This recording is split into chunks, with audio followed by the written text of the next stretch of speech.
Boa noite, pessoal. Boa noite, Rony. Boa noite. Vocês estão ao vivo na Rádio Naep? Pois é. Pessoal, vamos começar nos apresentando aí para a galera que não nos conhece, né?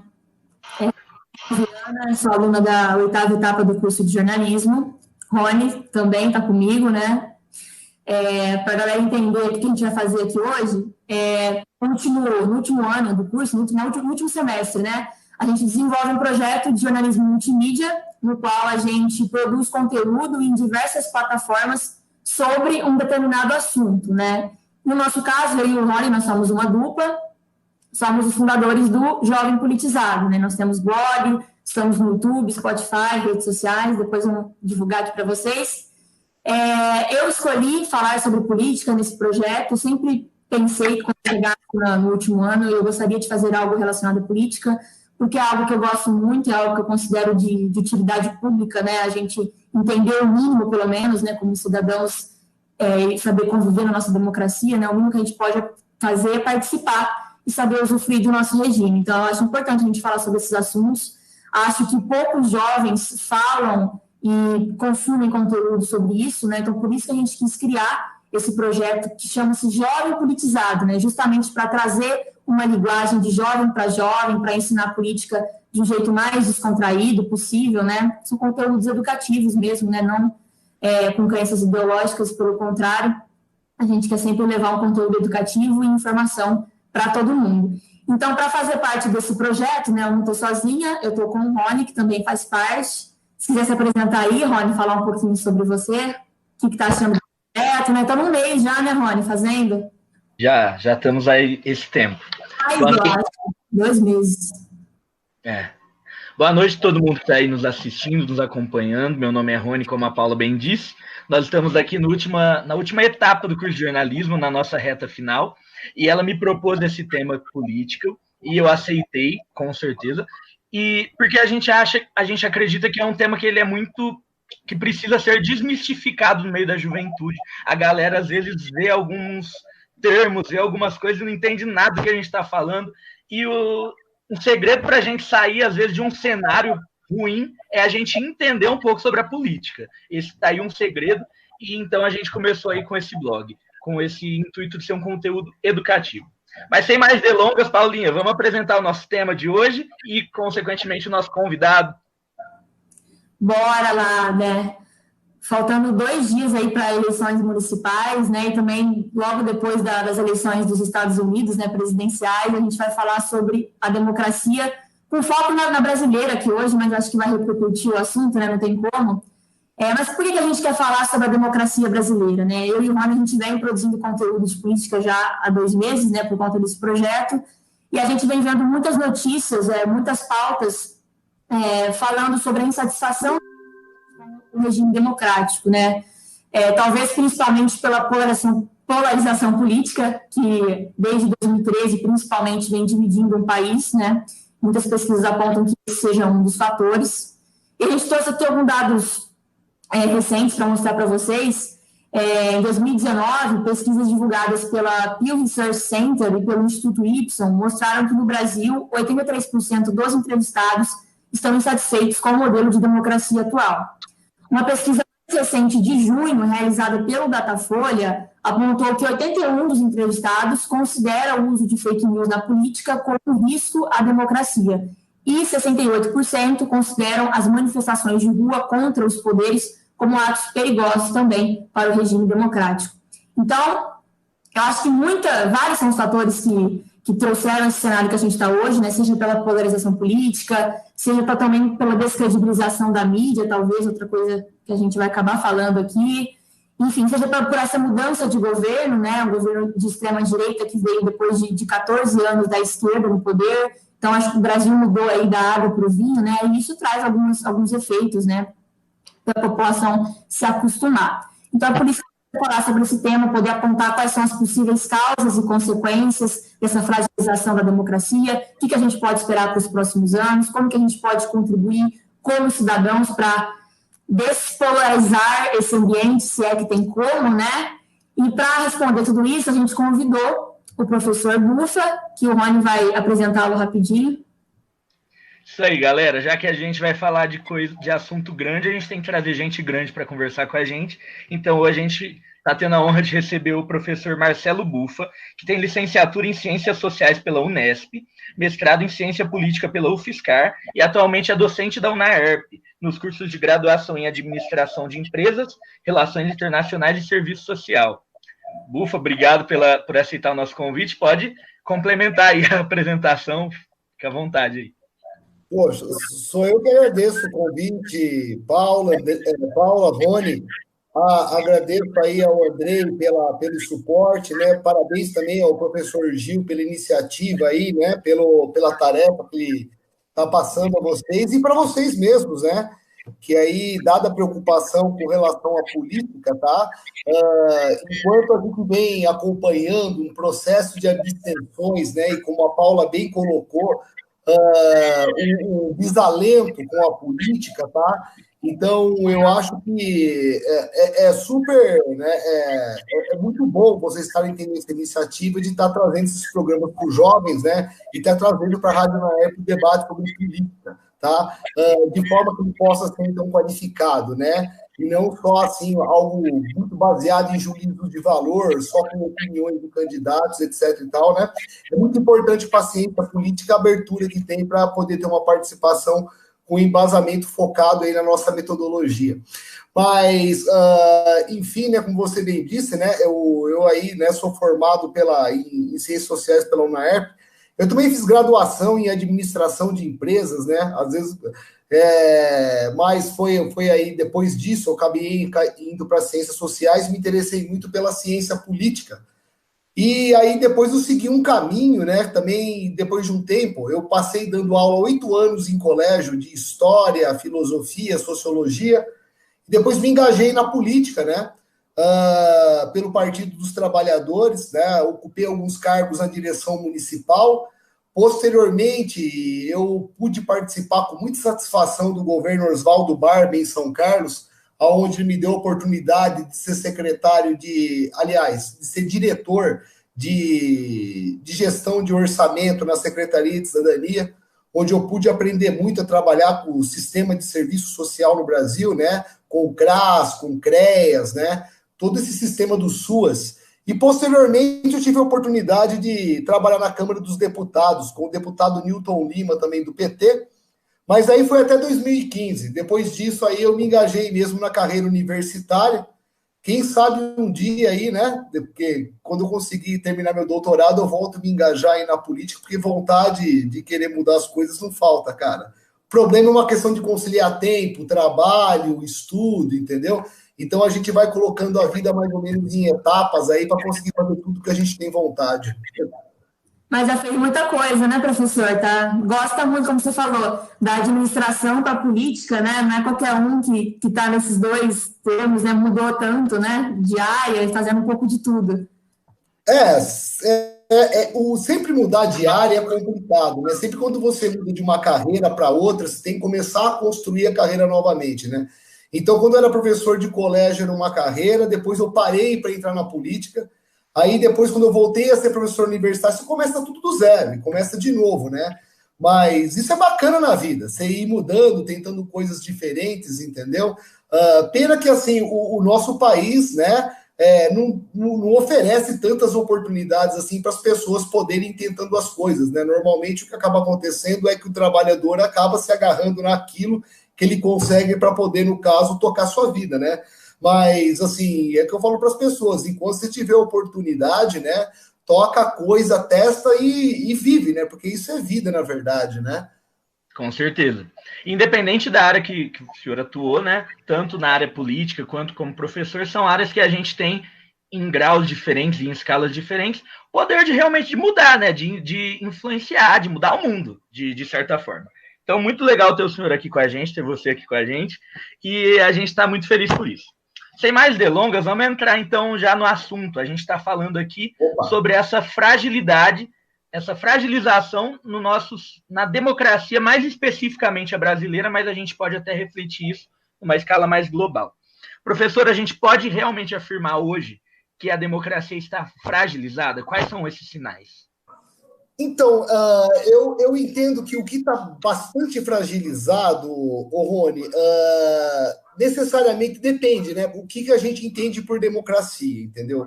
Porque o entendimento sobre democracia é bastante amplo, né? É o seguinte, você tem aí, por exemplo, dentro da área das ciências sociais, sem ser especificamente da política, né? Interpretações diferentes sobre o que seria de fato uma real democracia, né? Mas para a gente poder discutir o nosso problema de fato, que é no caso o nosso sistema democrático representativo, eu acho que assim deve ser uma impressão de vocês pelo que vocês disseram, mas isso transcende as impressões e está sendo alvo de publicação de vários autores, né? Atualmente, que é uma crise do sistema de representação. E vai, assim, vocês disseram mais ou menos isso em outras palavras, mas as pessoas hoje não se sentem mais representadas. É isso que está sendo um grande problema. E nós conseguimos acompanhar essa questão das pessoas não estarem se sentindo representadas pelo aumento sucessivo das abstenções, entendeu? O Brasil é um país que a gente, né, diz assim, olha, o voto aqui é obrigatório, né? Digamos que assim, a presença na hora do voto é obrigatória. Tá? Mas necessariamente você votar em alguém não é obrigatório. Você anular seu voto não torna seu voto obrigatório, né? Então, o que acontece? E ainda hoje, se vocês forem ver, com a possibilidade do TSE estar disponibilizando você poder justificar pelo celular a sua abstenção, eu acredito que vai ter uma tendência das abstenções aumentarem ainda mais. Só que porque é o seguinte, por que as pessoas não estão participando, né? Bom, porque elas não estão se sentindo representadas. Se elas no caso, entendessem que aquele representante, né, ou o poder executivo do qual elas estão votando, está realmente, no caso, lá exercendo, né, aquilo que ele prometeu nas eleições, aquilo que ele que ele disse que ele iria fazer, né, ou que ele justificou de casos anteriores, porque são políticos que são muitas vezes reeleitos, né? O pessoal reclama muito da questão relacionada com a renovação na política, né? Mas, assim, é difícil você falar uma renovação na política, porque existe uma classe política, entendeu? E uma classe política se faz de pessoas que, na verdade, são profissionais nisso daí. Os políticos hoje não são mais aqueles que simplesmente eram pessoas no meio da comunidade ou pessoas, por exemplo, que estavam em seus diversos setores empresariais, do mercado financeiro, que de repente, né, ou do campo, que falam assim, olha, eu vou me candidatar, né? Não, você tem uma, vamos dizer, né, uma casta de políticos, de fato, né? Você tem um grupo de profissionais políticos e eles, na verdade, ali, né, é uma coisa que é muito complicada, porque é o que nós temos, entendeu? E, assim, necessariamente, esses políticos, se eles saírem, né, vamos derrubar todo mundo, vamos caçar todo mundo é ladrão, bom, o que vai sobrar para nós é uma segunda categoria da classe política, que necessariamente pode ser pior ainda do que essa, entendeu? Então, na verdade, assim, não é simplesmente trocar o sistema, substituir os políticos. A gente vive uma crise do sistema democrático representativo, né? Que, na verdade, é o sistema democrático que foi erigido e erguido e idealizado durante o iluminismo, o processo de construção em torno do individualismo, da representação, que tem aí, reserva suas distâncias com o que é de fato o conceito da democracia grega, entendeu? Então, por isso que eu falei para vocês que tem, assim, discutir o que é democracia, a gente tem que ser bem claro quando fala assim, ó, vamos discutir a democracia no sentido liberal, né? Nesse contexto do que a gente vive, que são as repúblicas democráticas, que inclusive, né, se a gente for dizer, olha, essa democracia que nós temos aqui no Brasil, são cerca de, né, menos de 15%, ou em torno de 15% dos países do mundo que tem um sistema democrático desse como o nosso, né? Os outros sistemas variam, né? Você tem democracias que são menos democráticas, vamos dizer, né? Com menos, digamos, menos participação política, né? Menos liberdade da imprensa, menos liberdade para as oposições poderem contrariar os governos que estão colocados, né? Então, são poucas democracias que são assim, digamos, né, em termos consolidadas como a do Brasil, tá? Mas, como a gente vê, né, ainda assim não é suficiente, é frágil, porque as pessoas não estão se sentindo representadas, essa é a verdade. Você falou aí da possível abstenção que tem desse maior, né? Eu também acredito que sim. Mesmo tendo, como você falou, antes de falar que a democracia está fragilizada ou não, a gente precisa entender o conceito, né? Que varia, né? De país para país e tal.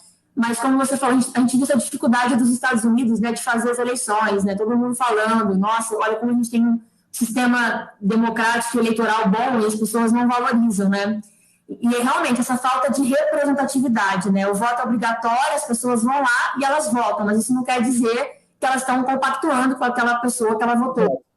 Então, se a gente podia falar que a polarização política está relacionada com isso, né, pelo fato de a gente ter tido, sei lá, tantos anos de esquerda e agora a gente vê um governo de extrema-direita, essa mudança radical, tem gente que não gosta de nenhum dos dois, né, e não se sente representado mesmo. Qual é o peso aí dessa polarização que a gente pode falar? Então, é assim, foi legal tocar nesse assunto, Paulo, da polarização, porque em termos assim, práticos, acadêmicos, eu não gosto muito do termo polarização no seguinte sentido, né? O que acontece? Eu entenderia, muito particularmente como polarização, se a gente tivesse, no caso, digamos, né, uma esquerda na mesma proporção que nós temos hoje uma direita sendo representada, entendeu? Eu procuro imaginar, por exemplo, um gráfico cartesiano entre direita e esquerda, tá? Então, hoje, o que é entendido como esquerda é a social-democracia, entendeu? Que, na verdade, é algo que a gente tinha muito bem consolidado durante os anos 60, 70, e depois dos anos 80 foi perdendo espaço por conta do neoliberalismo. Então, hoje, né, e a gente viu muito isso no discurso do Trump, quando ele acusava, por exemplo, o pessoal do Biden de estar relacionado com a esquerda radical americana, né? Pô, o que ele chama de esquerda radical americana são sociais-democratas, entendeu? Não são, de fato, o que você pode pensar que é uma esquerda radical. Uma esquerda radical, né, seria uma esquerda, por exemplo, digamos, que defende o autoritarismo de um Estado socialista que, no caso, suprima a propriedade privada e torna essa propriedade produtiva coletiva, entendeu?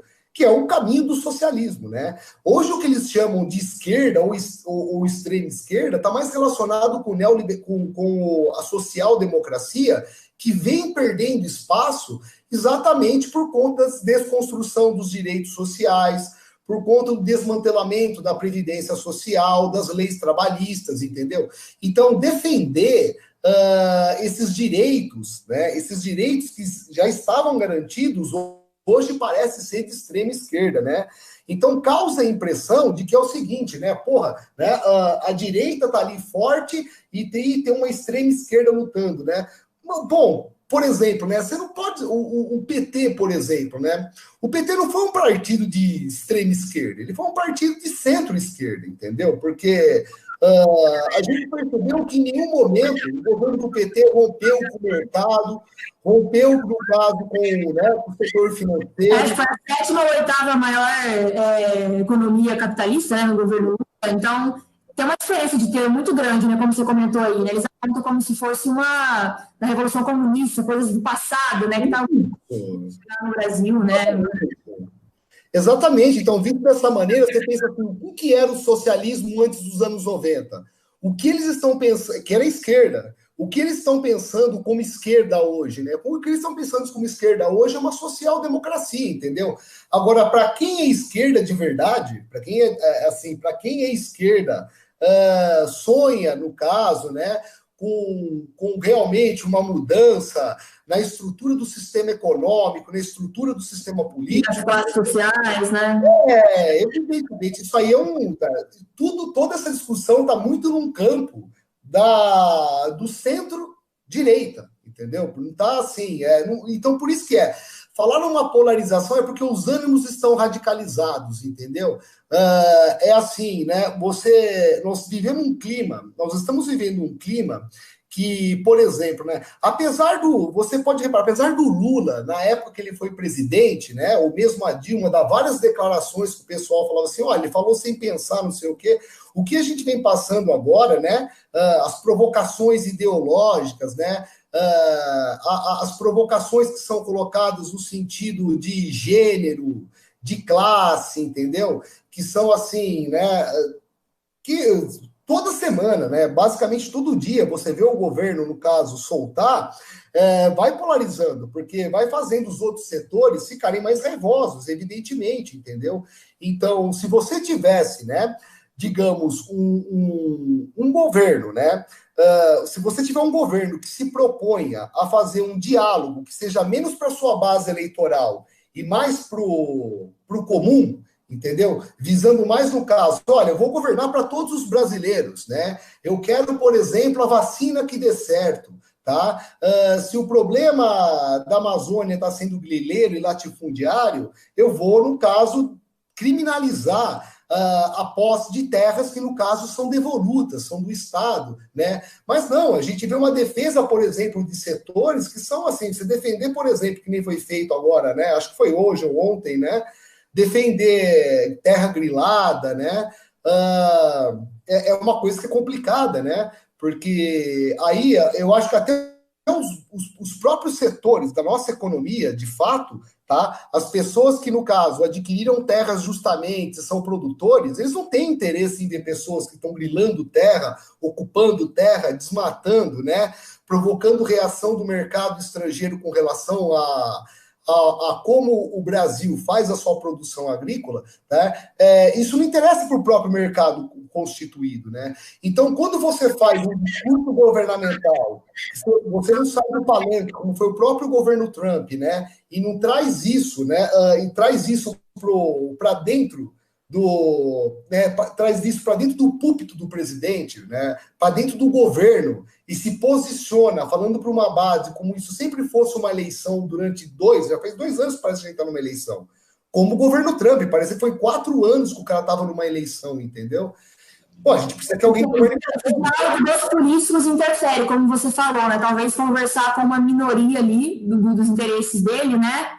E acaba colocando os outros em oposição mesmo, né? Como quando você não dá prioridade para outro, né? Isso vai afastando as pessoas e causando esse... tipo provocação, né? É uma provocação. Para quem é do outro lado, escuta provocação todos os dias, entendeu? É provocação todos os dias. E pode vai tornando os ânimos, né?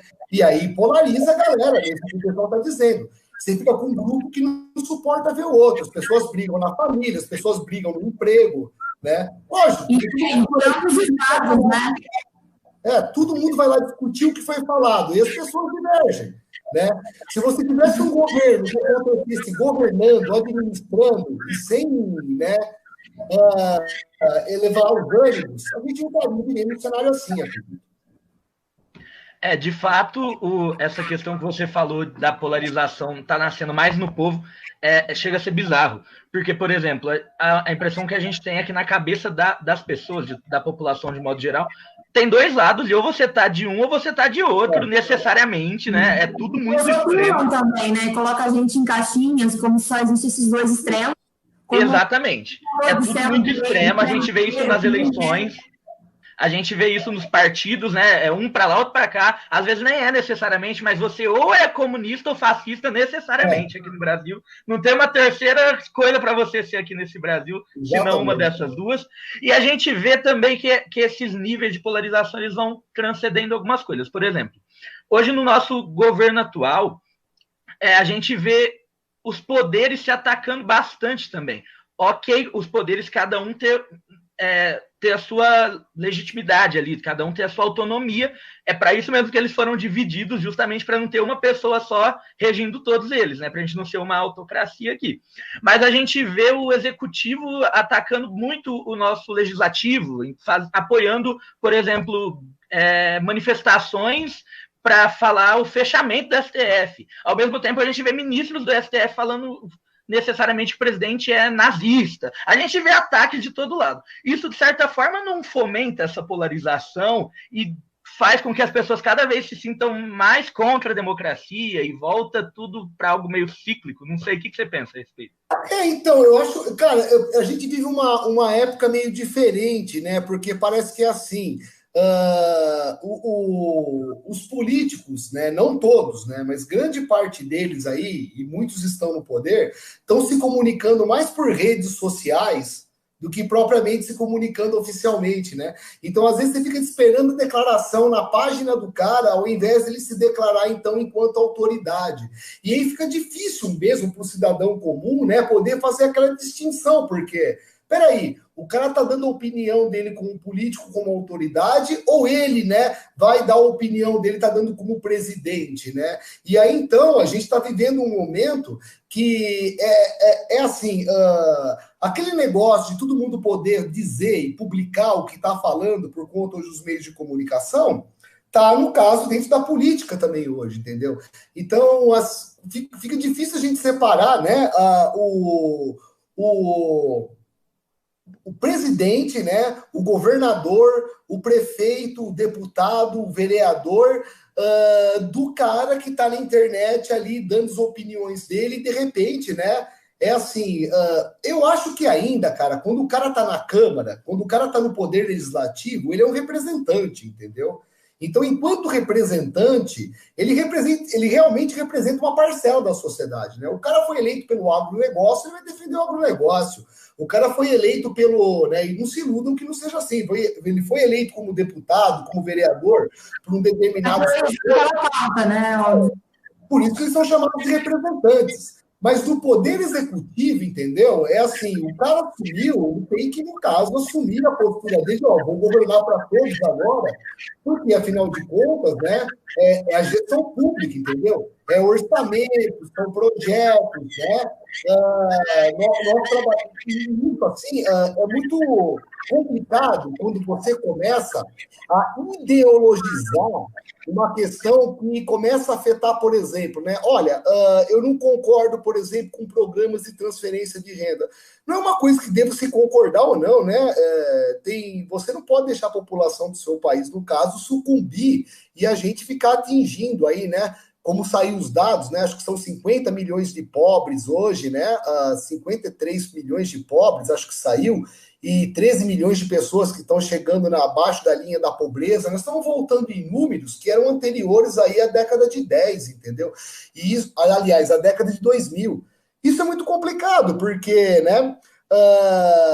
Ao mesmo tempo, a gente vê, porra, então as pessoas estão ficando mais pobres, só que a gente, ao mesmo tempo, vem acompanhando que a prestação de serviços pelo setor público vem diminuindo, né? Será que, por acaso, vai custar mais barato para o cara ir para a saúde privada ou para o SUS? Será que vai ficar mais barato para o cara, né?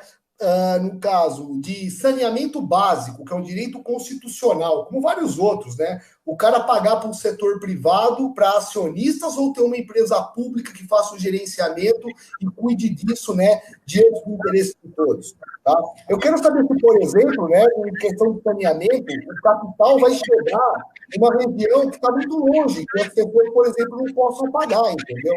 Os acionistas não vão concordar com isso. Por outro lado, água e saneamento, o Estado tem que dar para a população. Então, são coisas que a gente vai ter que resolver nisso daí, né? Vamos construir o que nós temos, ou a gente quer, de fato, tirar as pessoas da pobreza? São coisas que não combinam. Nós temos que resolver contradições que estão sendo apresentadas. Sim. Você dando um ponto que a população acredita mais no governo, no SUS, nesses serviços que eram para ser ofertados, né? Aí a importância de governar para todos, como você falou. Deixa eu só fazer um adendo. No começo da sua fala, agora, a respeito dessa última pergunta que eu fiz, você falou sobre essa questão dos políticos estarem também envolvidos nas redes sociais e aí acabar fazendo essa confusão na cabeça das pessoas. Essa fala foi nele enquanto político ou nele enquanto cidadão? Né, ficar meio confuso esses limites aí para a gente. Você acredita que é mais perigoso, assim, mais ameaçador para a democracia, a retórica que eles fazem ou alguns atos que eles usam enquanto políticos mesmo, atos talvez inconstitucionais, e você consegue ver essas coisas acontecendo atualmente? Então, eu acho que assim, o mais perigoso para a democracia é o que vocês falaram anteriormente aí, que é, no caso, você gerar uma descrença nas instituições, entendeu? Tá? É muito ruim para o cidadão comum ficar vendo os poderes se atacando, entendeu? E um acusando o outro, por exemplo, vocês estão judicializando a política, né? Vocês estão tomando decisões judiciais onde é o campo da política. Por outro lado, você vê uma morosidade dentro do Congresso Nacional em tomar decisões e o Poder Judiciário vai lá e toma, entendeu? Então, e aí você cria esse conflito entre os poderes, eles começam a se atacar. O Legislativo trava o trabalho do Executivo, e isso é natural. O Legislativo realmente está ali para, no caso, fiscalizar o que o Executivo está fazendo. Aí o Executivo parte para o ataque e, no caso, vai tornando, então, causando... Foi como aconteceu com a eleição dos Estados Unidos, né? Quem ganha, além do Trump, em, no caso, causar uma desconfiança nas instituições americanas. E quem ganha em causar uma desconfiança nas nossas instituições. Então, o perigoso para a democracia, né, é de fato, não só para a democracia, mas para a sociedade, né, a gente, no caso, começar a desconfiar das nossas instituições, entendeu? Porque senão aí o pessoal, de fato, vai parar de votar, vai parar, inclusive, de cumprir lei, porque se você não acredita em instituição, não tem por que você cumprir as coisas. Aí a gente cria uma terra de ninguém, galera. Então, o grande perigo é a descrença nas instituições. Agora, é assim, Rony, mais do que você assim, tinha perguntado com relação da pessoa e do representante, é assim, existem determinados cargos, cara, que são cargos que eu entendo, para poder executivo, por exemplo, que, na verdade, não tem como separar a pessoa do presidente, a pessoa do governador, a pessoa do prefeito, entendeu? É que nem assim, né? Que nem você fala, porra, deve ser um saco ser artista e ser incomodado o tempo todo. Porra, mano, você que se propõe ser artista, você é público, entendeu? Então, sai disfarçado. O cara, quando ele se propõe a ser político, ele tem que abrir mão de determinadas coisas, entendeu? Dos do ofício, né? Obrigar ele a fazer aquilo, entendeu? Ninguém obrigou você a ocupar um cargo que, durante aquele período, você vai omitir sua opinião e agir como estadista, tá? Você tem que agir como estadista, você governa para todo mundo, você não está governando para os 30%, 20% que te elegeram, entendeu? Tem que estar disposto, né, a ouvir as críticas, a pressão que vai ter tanto do legislativo, do judiciário, como a gente falou, quanto da população. Então vai dar essa guerra, né, que a pessoa encarou, né, tem que estar disposta. Você se propôs a fazer isso? Ô, Rony, você quer entrar no tema do livro que a gente queria falar aqui, da democracia? Do como as democracias morrem? Pode falar, Paulinha. Posso falar? É um livro que eu adoro bastante, né? Eu li ele. E uma coisa que eu achei interessante nesse livro, ele usa o termo populistas anti-establishment, né? Os autores afirmam que esses tipos de líderes, né, eles são os responsáveis por essa situação de ameaça que a democracia no mundo vive, né? E mais focada nos Estados Unidos, nesse caso, né?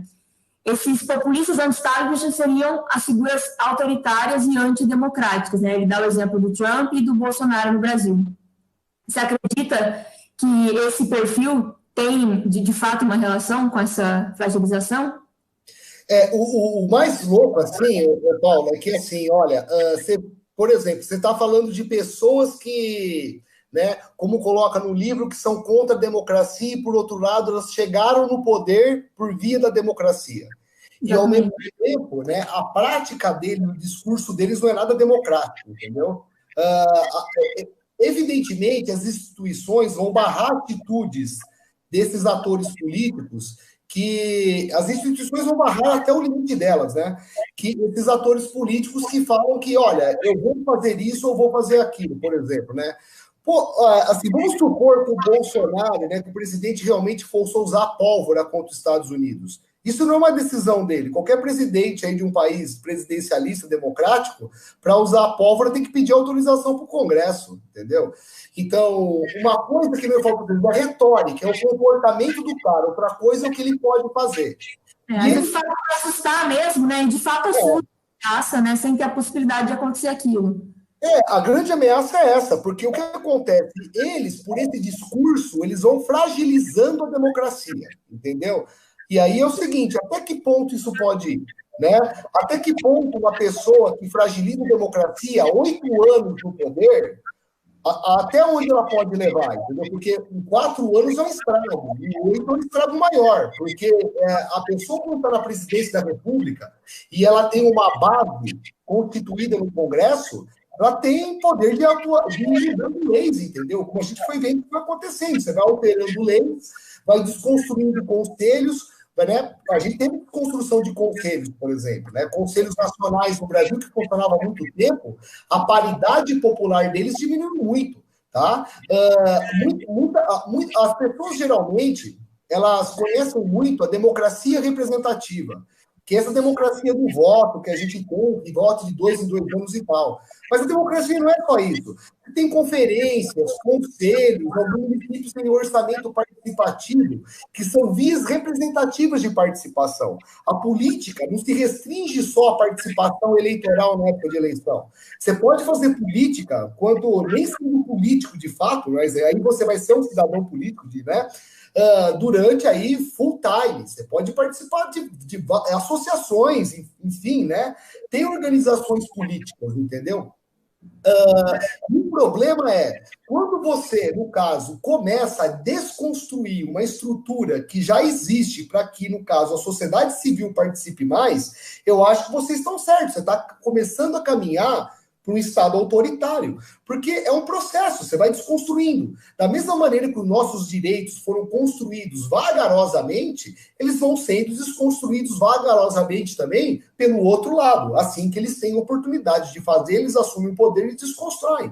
E, de fato, né, a ideia é que as democracias vão morrendo mesmo, né? As pessoas não se sentem representadas, a estrutura institucional que garante a participação vai sendo diluída, as pessoas não têm mais acesso para participar, e isso vai ficando restrito a um grupo de pessoas que flertem, então, com setores, né, de interesse, e a participação popular se torna pífia, se torna vaga.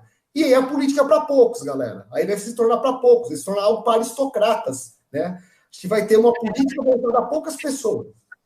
Por isso a importância da participação política, né? Que a gente fala tanto de participar. Eu acho que falta uma participação assim, da população como um todo, né? Nos 4 anos de mandato, que a gente vota e depois esquece, né? Por que a gente votou naquele candidato, o que ele estava fazendo. E eu acho que essa falta de interesse nas pessoas, tudo bem que as pessoas estão desmotivadas, a gente sabe disso, mas, na minha opinião, deveria ter essa procura maior das pessoas, né? De entender o que está acontecendo, de entrar nesse universo, poder cobrar, né, com bons argumentos, né, sabendo o que está acontecendo, né, para não chegar no dia da eleição e ficar, né, naquela dúvida, né, e anula o voto ou vota sem intenção.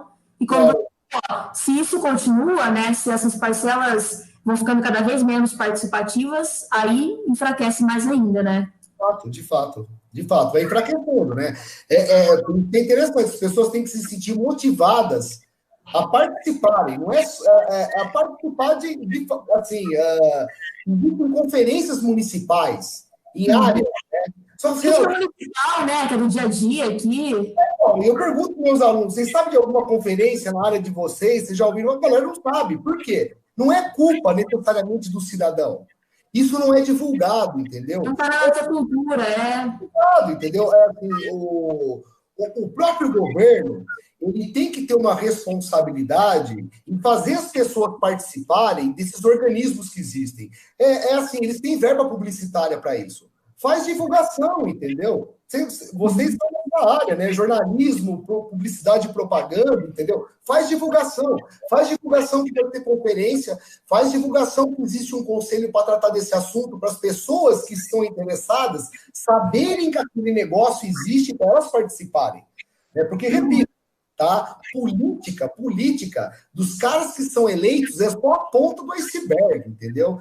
Se a gente quer realmente transformar a sociedade, não vai ser de cima para baixo, vai ser de baixo para cima.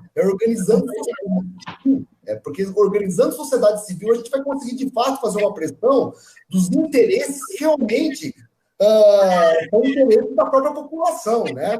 E as políticas públicas vão ser executadas de melhor maneira, porque vai ser a própria população que vai estar dizendo, olha, nós precisamos disso. E não vão ser os políticos que vão estar achando que eles sabem o que é melhor para os outros, entendeu? Você tem que ouvir o que os outros querem. Né? A população tem que estar instrumentalizada, né? Vamos dizer assim. Perfeito. Para poder cobrar, né? Ótima palavra, instrumentalizada. E para isso a gente tem que fazer o pessoal participar, entender o que é democracia. Sim. E engraçado é que, assim, a maioria desses discursos que vem para deslegitimizar a democracia, descredibilizar a democracia, eles acabam nascendo com o intuito, com o intuito assim por cima de não, para defender a democracia. Pelo menos isso é o que fala no mesmo livro que a Paulinha citou. Tem esse texto assim: populistas tendem a negar a legitimidade dos partidos estabelecidos, atacando-os como democráticos. Então a gente precisa combater isso, porque isso é antidemocrático. E a maneira de combater, em sua vez, na maioria, vai ser também antidemocrática. Sim. Então eu queria saber para você como você vê essa questão, essa situação.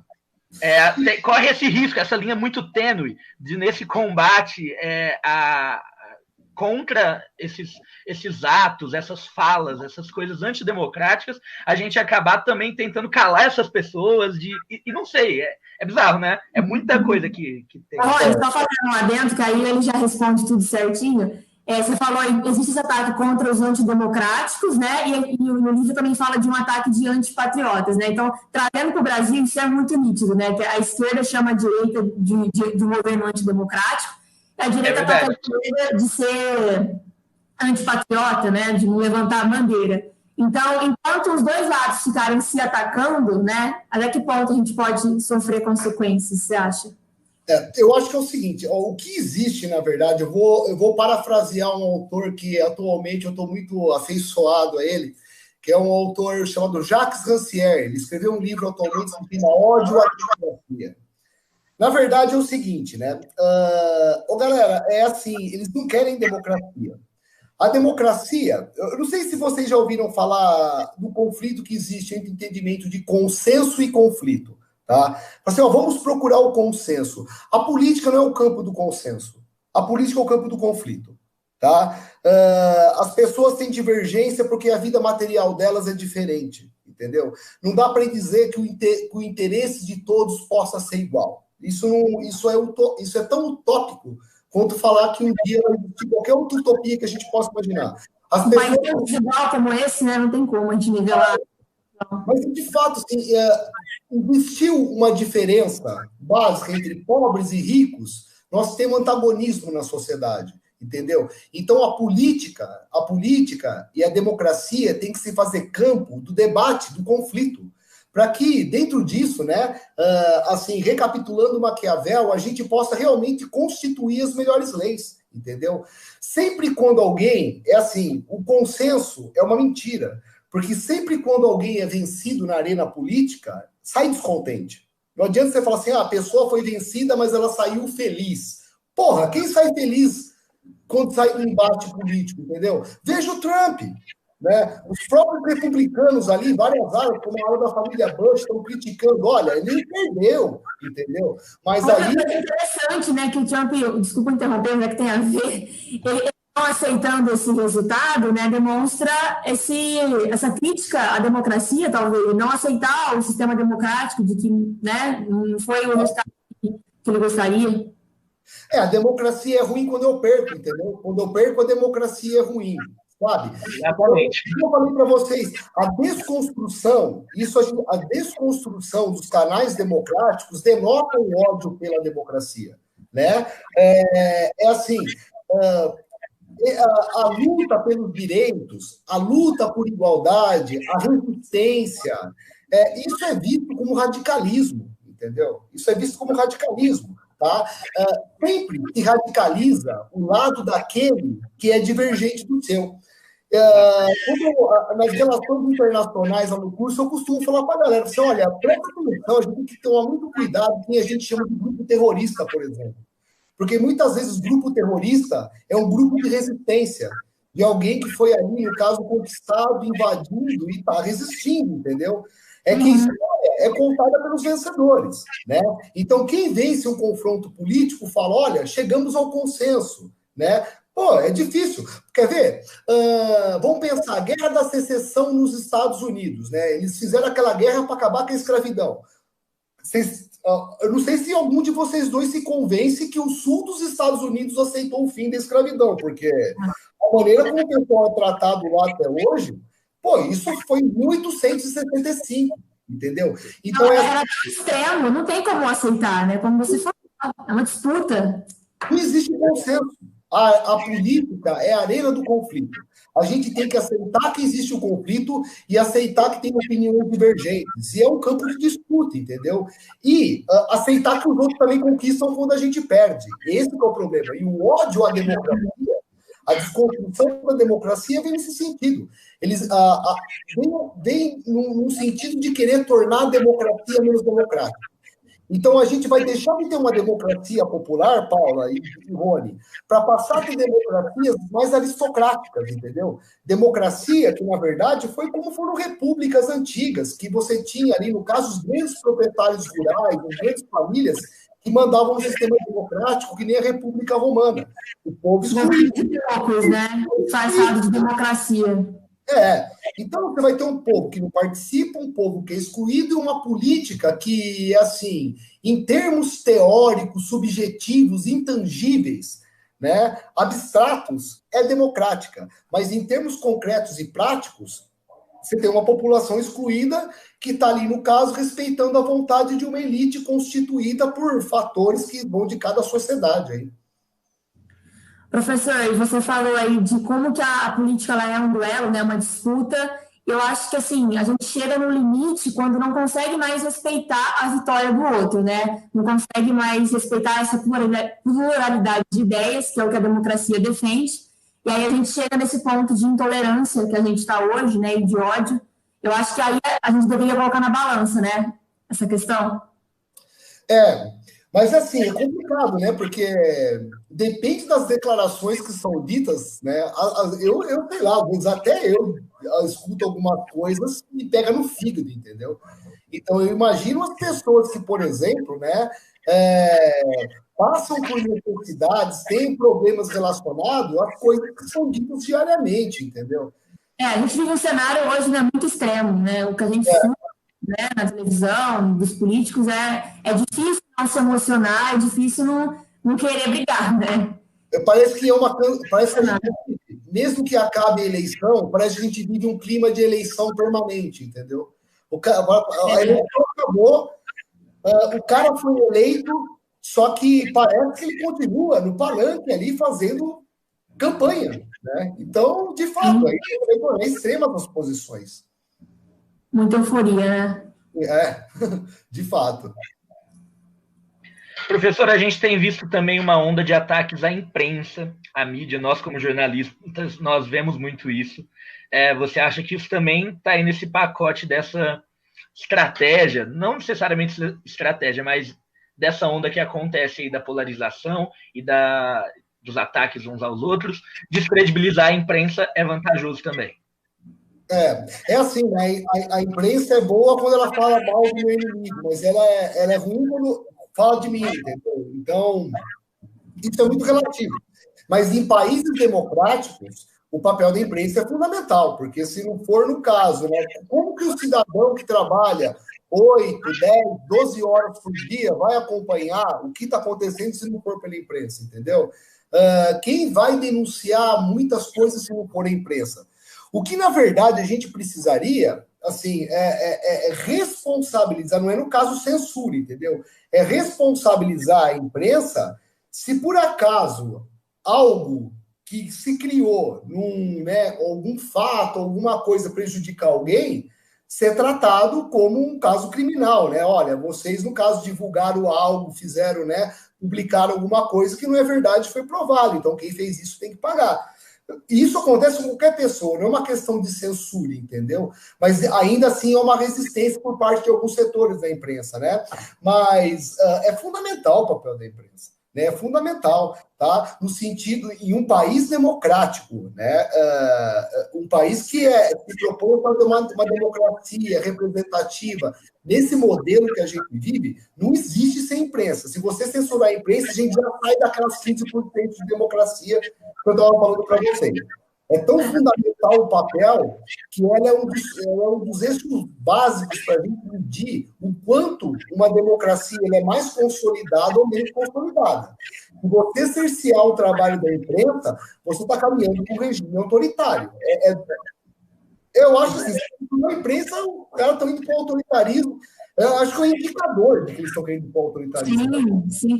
É da população, né, o nosso papel, né, eu acredito. E como você falou, só é bom quando elogia quem eu quero, quem critica eu quero. Mas a imprensa serve para criticar todo mundo, né? Isso colaborativo. A imprensa é produção, não tem jeito. Pode falar. Desculpa. A impressão que às vezes a gente tem é que esses ataques, essas coisas, elas são muito mais, de certo modo, subjetivos. Assim, a gente não vê uma política sendo instituída do executivo para, entendeu, calar a imprensa. A gente vê ataques nas redes sociais para descredibilizar o que a imprensa fala. De modo geral, em tudo que a gente está falando aqui, dessas crises da democracia, a gente vê muito mais nuances, né, que indicam isso, do que alguns atos políticos específicos que a gente pode realmente falar, eita, não é? Estratégico, né? Eu, como político, se eu tivesse na política ainda, eu acho muita burrice lutar contra a imprensa, entendeu?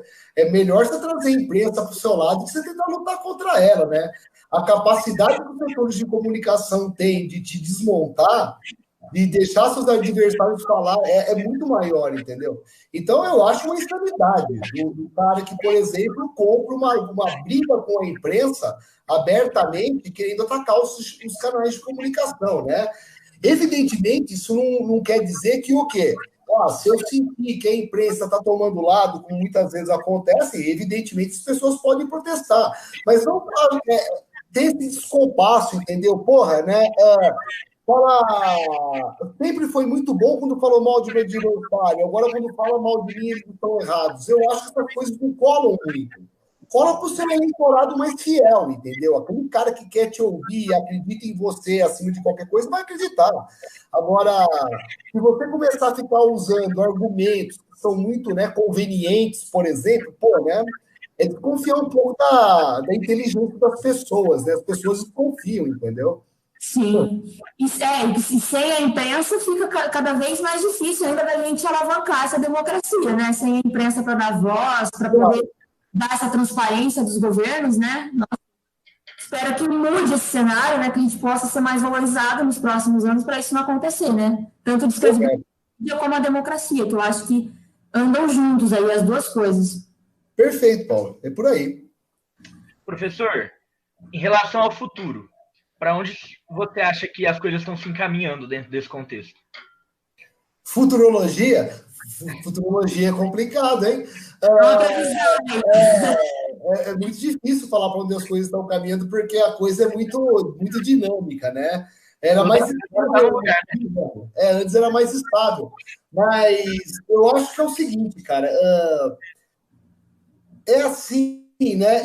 Eu temo um pouco por tudo isso que a gente está falando agora, né? Eu acho que o ponto que vocês vieram tocar nessa noite aqui, o assunto é nevrálgico. O grande problema é as pessoas deixarem de acreditar nas instituições, deixarem de acreditar no processo democrático e não se sentirem mais representadas, né? Na verdade, isso é um problema por status quo, entendeu? Se a gente tivesse, de fato, digamos, uma esquerda muito bem organizada, né? Ela poderia estar catalisando essas coisas, né? Mas, na verdade, não tem, né? No momento que você vê, por exemplo, uma eleição em São Paulo, né? Em que você tem ali, né, uma figura da esquerda que está despontando, e num determinado momento, que é o Boulos, o PT, no caso, lança, uma opinião própria minha, né? Resolve lançar um candidato próprio, sem apoiar ali, né? Você percebe que a própria esquerda não consegue, no caso... né? Nossa, assim como em 2018, tinha várias oportunidades de se unir ali, né? Formar algo mais forte, mas, enfim. Eu enquanto, assim, falando mais em termos eu pensando enquanto político, eu tenho muita esperança em ver os partidos de esquerda podendo compor um campo entre eles, um campo democrático popular. Mas é muito difícil, porque você tem os partidos com seus próprios projetos, candidatos com seus próprios projetos, e isso, galera, atropela todo um processo de interesse coletivo, entendeu? Existe muito individualismo na esquerda também, né? Existe muita carreira política ali dentro que transcende, no caso, a representação das pessoas, entendeu? Porque isso não é necessariamente só um fenômeno de esquerda e direita, a gente passa por um fenômeno cultural das pessoas, entendeu? É uma coisa que é bem cultural, a gente vive tempos em que as pessoas, né, estão se tornando cada vez mais individualistas, procurando cada vez mais os interesses pessoais, né? Isso você vê se refletir em projetos até coletivos, né? É difícil você conseguir conciliar interesses em comum, conciliar agendas, entendeu? O que é um grande problema, porque quando a gente consegue conciliar a agenda e aumenta o tamanho do movimento, a nossa chance de vencer é muito maior, né? É muito maior. Com certeza, reunir forças, né? Como você falou, teria que achar aí um ponto em comum, né? E se unir, porque, né? A união faz a força, a democracia ajuda nisso. A gente fica todo desarticulados aí, movidos pelas emoções, né? Um socando o outro, então vira isso. Você vê candidato de esquerda batendo em candidato de esquerda para assim, né? Porque não se agrupa, né? Vamos fazer um campo, tá? Pois é, lutar juntos, né? Bom, chegando ao fim aí, esgotando nosso tempo, né? A gente tem uma outra entrevista depois aí dos colegas. Então, para fechar, uma última pergunta para você, Marcelo. Sim. Um recado para nós como cidadãos, né? Se existe algo que nós podemos fazer como cidadãos, talvez participando mais da política, talvez cobrando mais, não sei, que possa fortalecer essa democracia, né? Que possa mudar um pouquinho esse cenário? Olha, é assim, poxa, é difícil, né? Porque é difícil exigir das pessoas, né? É complicado, cara, exigir das pessoas de que além de ter que sobreviver, elas ainda então se engajem, entendeu? Mas se engajando, elas vão conseguir ter uma vida melhor, sabe? Então, se eu tivesse que dizer um recado para as pessoas, é o seguinte, né? É aquilo que eu falei para vocês um pouco anteriormente, que eu tenho refletido atualmente. Olha, a política de ser candidato, de participar de partido político, não é o único caminho de participação política. Existem outros vários caminhos. Existem conselhos municipais, existem conferências em cada uma das áreas, da educação, da saúde, do meio ambiente.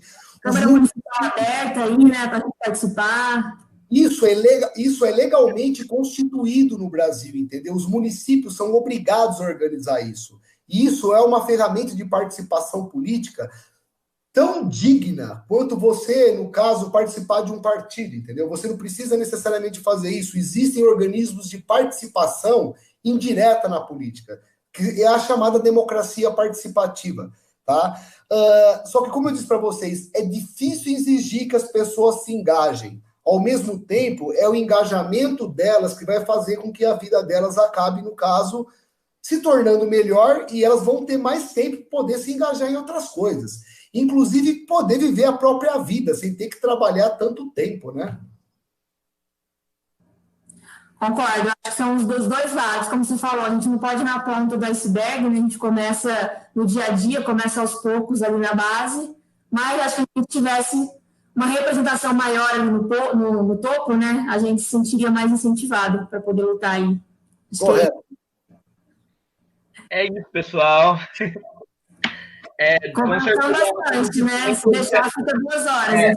Com certeza é um assunto que renderia mais algumas horas, mas nós aqui do Jovem Politizado, a gente ainda vai fazer, né, no próximo mês, nesse mês agora a gente está entrando, uma matéria multimídia falando um pouco mais sobre essa polarização. A gente vai trazer vídeos, podcasts, textos, vamos fazer uma matéria super completa sobre esse assunto de uma maneira um pouco mais aprofundada.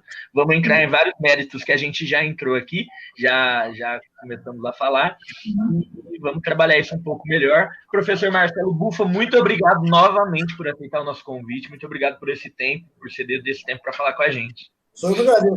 Deixa eu só mandar um abraço para minha turma aí, né? Era para eu agora, eu tinha uma turma agora de formação política e econômica, que eu estaria dando aula para eles, né?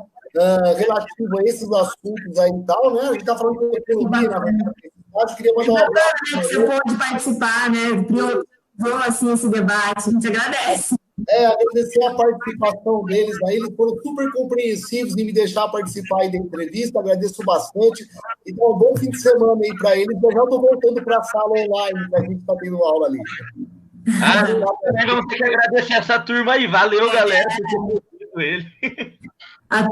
Tanto a turma do Marcelo, como todo mundo que acompanhou, né? Numa sexta-feira à noite, falar de política, né? Quem são os outros? Mas acho que o papo foi bom, rendeu bastante. Professor, a gente agradece mesmo a participação. Como o Rony falou, nosso próximo passo aí é essa reportagem multimídia, que talvez possamos contar com a sua participação também, seria muito interessante. Maior satisfação. Isso aí, queria convidar a galera para acompanhar o Jovem Politizado nas redes sociais. Aqui embaixo está o nosso user do Instagram, né, que é o J Politizado. Estamos também no Facebook, como o nome Jovem Politizado. YouTube, que mais, Rony? Blog, que é o blog.jornalismonaep.com.br/Jovem Politizado. Então, lá a gente já fez entrevista, a gente já fez artigo de opinião que eu escrevi, inclusive, sobre a democracia. A gente já está falando dos três poderes, né, Rony? Um pouquinho de cada. Então, exatamente. Projeto aí, né, de tentar politizar um pouco mais os jovens, os universitários, que eu acho que a mudança começa de nós, né, dessa participação diária. E é isso, agradecemos a todos que ficou com a gente até agora. E quem estiver assistindo aí, já fazendo o convite para a próxima entrevista, né? O Fabinho e o Bis da nossa sala vão entrar aí para falar de esportes, né, Rony?